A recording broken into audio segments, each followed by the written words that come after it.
In the city of Zaire, there was a young girl named Amina.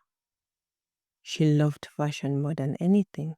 Her clothes, her shoes, even her bags, always sparkled. But what she loved the most was her hair, especially her beautiful wigs. One sunny day, Amina went in the market and saw a curly brown wig that looked so real and soft. It was the kind of wig she had always dreamed of wearing. The woman selling it smiled strangely and said, "This one is the original.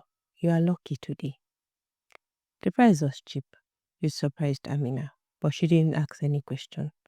She just smiled and said, "I love it," and bought it. As the seller handed over the wig, she said softly, "Take care of it." That night, Amina washed the wig carefully. The next morning, she wore it and walked through town. People turned to look at her. Women whispered, "See her hair. It looks like real human hair."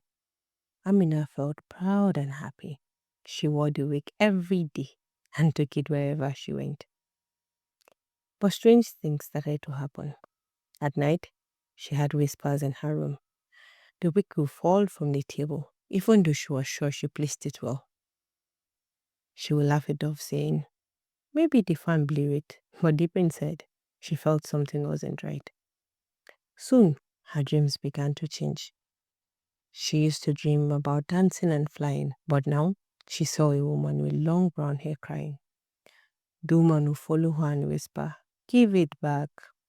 Amina woke up sweating every night. One morning, her little sister said, "You were talking in your sleep. You said someone is inside your head." Amina laughed nervously and said it was just a dream. But things kept getting worse. The wig didn't shine like before. Some parts of her hair turned darker. One evening, while brushing it, a small lizard crawled out. Amina screamed and dropped the wig. But it just lay there quietly, like nothing had happened. So she stopped wearing it for one day, but missed the compliment. So she brushed it and wore it again. That night, the dream came back stronger. The woman screamed louder and showed her a burning hut, crying children and the grave. Amina woke up shaking. Her room was cold, even though the fan was off. She knew something was wrong with the wig. Scared and confused, Amina went to see Matai, an old woman in the town known for her wisdom and helps. Amina showed her the wig, but Matai didn't touch it. She stepped back and covered her nose. "Where did you buy this thing?" she asked. Amina explained it came from the market. "This is not ordinary hair," Matai said. "Some wigs are made from the hair of dead people or used in rituals. Hair carries energy, joy, sadness, and pain. This one carries pain. It came from someone who died in sorrow." Amina's eyes widened. "What shall I do?" she asked. "Burn it," Matai said firmly, "and never wear unknown wigs again. Some sellers mix beauty with evil." That night, Amina stood outside with a small fire pot.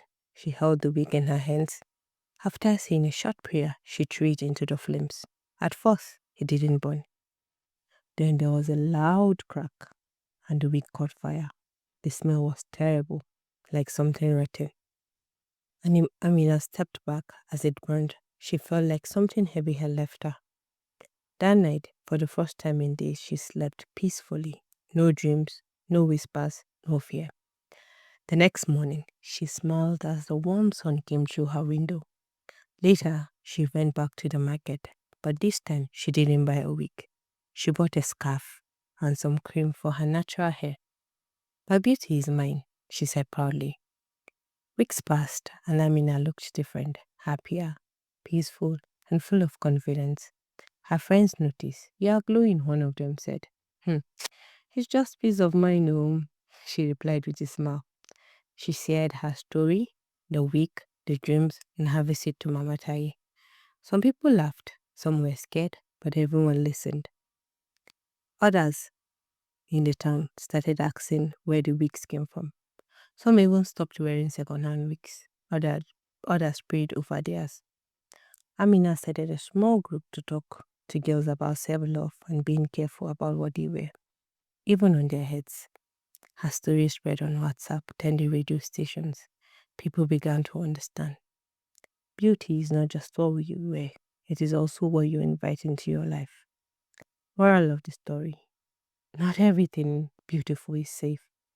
Be careful where your fashion comes from, especially wigs made from unknown sources. Beauty should bring peace and not pain.